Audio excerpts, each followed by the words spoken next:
رسول پاک ہے جب سے زباں پر، ذکر رسول پاک ہے جب سے زباں پر، رحمت برس رہی ہے میرے خاندان پر۔ لوگ پوچھتے ہیں کہ ذکر مصطفیٰ سے کیا ملتا ہے، ارے دیکھنے والی آنکھ ہو تو خود خدا ملتا ہے۔ آیا آیا ماہ ذیشاں آیا ہے، جب سے رب کا قرآن آیا ہے۔ روزے رکھو عبادت کرو، روزے رکھو عبادت کرو، چند دنوں کا مہمان آیا ہے۔ رب کی رحمت کا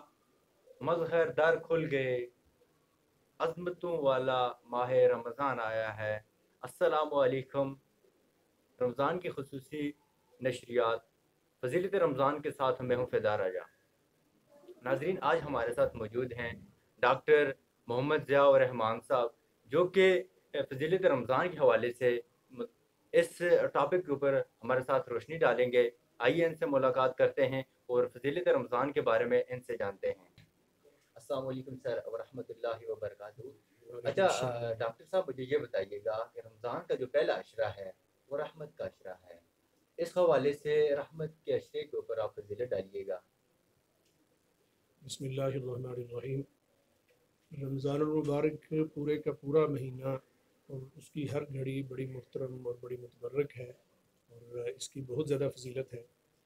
رمضان المبارک کو بہت ساری خصوصیات سے اللہ تعالیٰ نے نوازا ہے۔ عام مہینوں کی نسبت یہ بہت فضیلت والا مہینہ ہے اور مسلمانوں پر اللہ تعالیٰ کا ایک خصوصی انعام ہے۔ اس کی ہر گھڑی ہی بڑی محترم اور بڑی برکت والی ہے۔ تو اس میں پھر جو مختلف عشروں کے حوالے سے ہے، اس کی تقسیم کار کے حوالے سے جو حدیث مبارکہ پیش کی جاتی ہے، اس میں اگرچہ کلام ہے،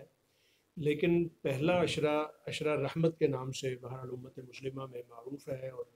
وہ ایک حدیث مبارکہ کا حوالہ جو دیا جاتا ہے کہ اولہ رحمت، کہ رمضان المبارک کا جو پہلا عشرہ ہے وہ سراسر رحمت ہے۔ تو رحمت اس اعتبار سے کہ جب بھی کوئی بھی کام شروع کرتا ہے کوئی شخص، کوئی اگر کسان کاشتکاری کرتا ہے تو وہ پہلے زمین کو نرم کرتا ہے، زمین نرم کرنے کے بعد پھر بیج ڈالا جاتا ہے، پھر اسی طریقے سے اس کی باقی لوازمات پوری کی جاتی ہیں۔ تو یہ گویا کہ زمین کو نرم کرنے کا، دلوں کو نرم کرنے کا اور اپنے رب کو راضی کرنے کا یہ ایک مہینہ ہے، جس میں اللہ جل شانہ کی رحمت کو اپنی طرف متوجہ کرنے کے لیے اپنے آپ کو اس قابل بنانا ہوتا ہے کہ رمضان المبارک اس اخلاص کے ساتھ اس کا استقبال کیا جائے، اور رمضان جب شروع ہو تو اس کے روزے اتنے اخلاص کے ساتھ اور اتنے اہتمام کے ساتھ رکھے جائیں کہ روزے کے متعلق جو اس کی روزے کی جو کوالٹی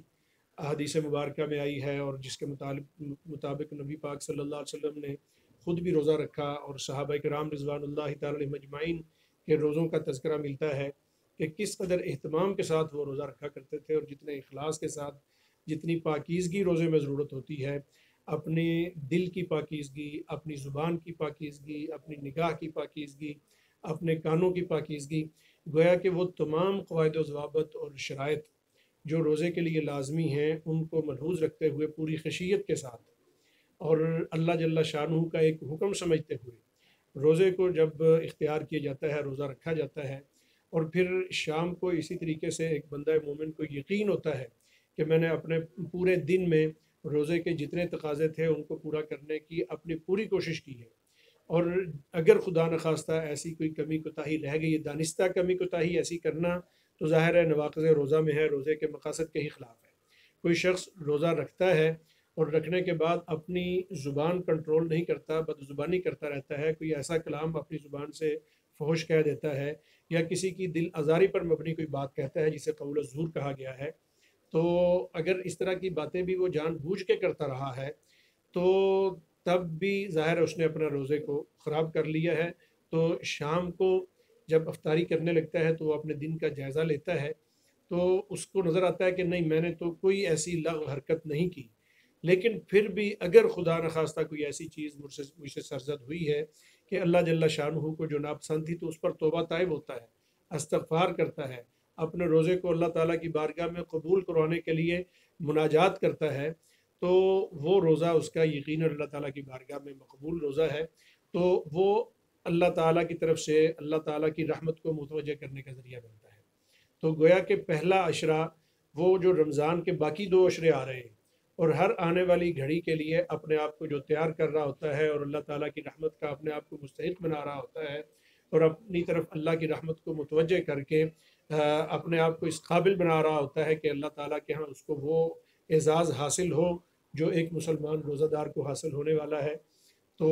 وہ گویا کہ اس اعتبار سے یہ رحمت ہے۔ اور ہر لمحے ہی بندے کو اس طرف متوجہ رہنا وہ ہر مسلسل اللہ تعالیٰ کی رحمت کے حصول کا ذریعہ بنتا ہے۔ اچھا ڈاکٹر صاحب، میرا آپ سے سوال ہے، وہ یہ ہے کہ مجھے یہ بتائیے گا، جو لوگ جان بوجھ کے روزہ چھوڑ دیتے ہیں اور وہ یہ بہانہ بناتے ہیں کہ ہمارا کام سیاست ہے، اور اس کا وہ بعد میں کفارہ بھی ادا نہیں کرتے، اس حوالے سے آپ کیا کہیں گے؟ دیکھیں، روزے کے احکام جو ہے وہ بڑے واضح ہیں، اور ہر مسلمان کو روزہ رکھنے کا جو ہے وہ اللہ تعالیٰ کی طرف سے حکم ہے، اور روزہ ہر مسلمان پر فرض ہے۔ جن مسلمانوں پر روزہ رکھنا فرض نہیں ہے اور ان کو کوئی گنجائش دی گئی ہے،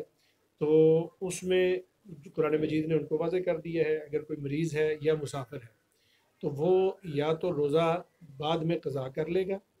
یا اسی طریقے سے اگر روزہ رکھنے کی استطاعت ہی نہیں رکھتا بعد میں تو وہ فدیہ دے دے گا۔ تو اگر کوئی شخص محض اپنے جو روزمرہ کے معمولات ہیں ان میں اس کے باوجود کہ وہ تبدیلی کر سکتا تھا، ویسے تو روزے کے متعلق حکم اور اسلام کی جو تعلیم اور تربیت ہے وہ تو یہ ہے کہ رمضان المبارک سے پہلے پہلے اپنے معمولات انسان کو اس طرح کے بنا لینے چاہیے کہ رمضان وہ اس قدر اپنے اوپر بوجھ نہ ہو کہ روزہ رکھنا اس کے لیے مشکل ہو جائے۔ لیکن اگر واقعتاً وہ کسی جگہ اتنا پابند ہے، ایک تو یہ ہوتا ہے کہ بعض لوگ جی آگے عید آ رہی ہے، رمضان سیزن ہے، تو اس میں وہ کماؤ پوت بننے کے چکر میں وہ اپنے اوپر اتنا بوجھ ڈال لیتے ہیں اور اتنا کام اپنا بڑھا لیتے ہیں، اور پھر اس کو بطور عذر پیش کرتے ہیں کہ ہم تو روزہ نہیں رکھیں گے اس لیے کہ ہمارا کام بہت ہے۔ تو وہ ظاہر ہے یہ عذر نہیں ہے، وہ تو واضح طور پر نہ صرف یہ کہ وہ روزہ نہ رکھنے کی بنا پر مجرم بن رہے ہیں اور گناہ کے مرتکب ہیں اور اللہ جل شانہ کے ایک حکم کو توڑ رہے ہیں، بلکہ اس کے ساتھ ساتھ یہ کہ وہ جو کمائی کر رہے ہیں جس بنا پر انہوں نے روزے کو جو ہے وہ اہمیت نہیں دی ہے، تو ان کی وہ کمائی بھی اس کی حیثیت کیا ہے، یہ خود ایک سوال بن کر رہ جاتی ہے۔ اچھا ڈاکٹر صاحب، ہمارے پاس ناظرین کی طرف سے ایک اور سوال بھی آیا ہے کہ آپ ہمیں یہ بتا دیں کہ لوگ کہتے ہیں تہجد کے لیے سونا لازمی ہے، کیا عشاء اور فجر کے درمیان جو ٹائم ہے اس درمیان تہجد کے لیے سونا لازمی ہے؟ اور ساتھ میں یہ بھی ہمیں بتا دیں تہجد کا جو فضیلت ٹائم ہے وہ کیا ہے؟ دیکھیں، یہ جو لازمی والا لفظ ہے یہ تو عموماً ہمارے ہاں دینی تعلیم کا رجحان نہیں ہے، لوگ تعلیمی دینی جو اصطلاحات ہیں ان سے واقف نہیں ہیں، جس وجہ سے بہت سارا الجھاؤ رہ جاتا ہے۔ لازمی تو اس کو نہیں کہا جا سکتا، لازمی تو وہ کام ہوتا ہے کہ جس کے بغیر پھر دوسری کوئی چیز جو ہے وہ جائز نہ ہو، ایسا نہیں ہے، بلکہ یہ ہے کہ افضل، اولا، اہم، یعنی اس معنی میں آتا ہے کہ اگر کوئی شخص وہ رات کو پہلا حصے میں سو جاتا ہے اور رات کے آخری حصے میں جاگتا ہے، اور یہ رسول اللہ صلی اللہ علیہ وسلم کا اپنا معمول مبارک بھی تھا کہ نبوت کے بعد یا اس سے پہلے کے عرصے میں آپ صلی اللہ علیہ وسلم شب بیداری زیادہ کیا کرتے تھے، اور نبوت جب آپ صلی اللہ علیہ وسلم کو عطا کر دی گئی تو اس وقت بھی آپ صلی اللہ علیہ وسلم کا رات کا زیادہ تر حصہ اللہ جل شانہ کی عبادت میں گزرتا تھا، تو اللہ تعالیٰ نے اس میں پھر تخفیف کروائی، اور پھر خاص طور پر رات کا آخری حصہ جو ہے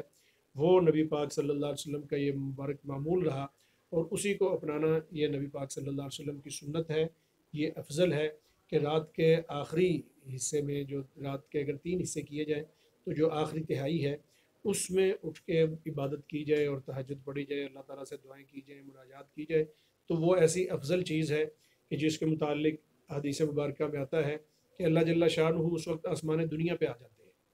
تو وہ اللہ تعالیٰ کا آسمان ہے، اللہ تعالیٰ تو ہر جگہ موجود ہیں، لیکن یہ ہے کہ اللہ تعالیٰ کی شفقت اور رحمت انسان کی طرف اتنی متوجہ ہو جاتی ہے اور اللہ تعالیٰ اس کے اتنا قریب ہو جاتے ہیں کہ جس کو ایک تشبیہ یا مثال کے طور پر نبی پاک صلی اللہ علیہ وسلم نے جس طرح یہ آسمان بالکل ہمارے سامنے واضح ہے اور بالکل قریب ہے، آنکھ جھپکتے ہیں تو ساری رکاوٹیں ختم کر کے آسمان ہمیں نظر آتا ہے،